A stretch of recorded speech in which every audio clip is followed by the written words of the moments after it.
Hi, this is John with WTI, and as a person who lives by himself, cooking sometimes could be a problem. I skip through classes, just have a little space of 5 minutes, 10 minutes, and cooking the right way. Sometimes it's a trouble for me when it comes to time and my cooking skills.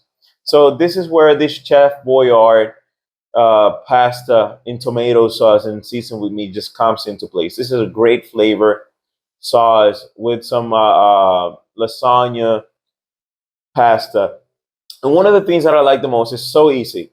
Take this open, put it in the pan, just reheat it, and it's just gonna be a nice sauce with nice pasta and a nice flavor. You don't have to even season too much with this.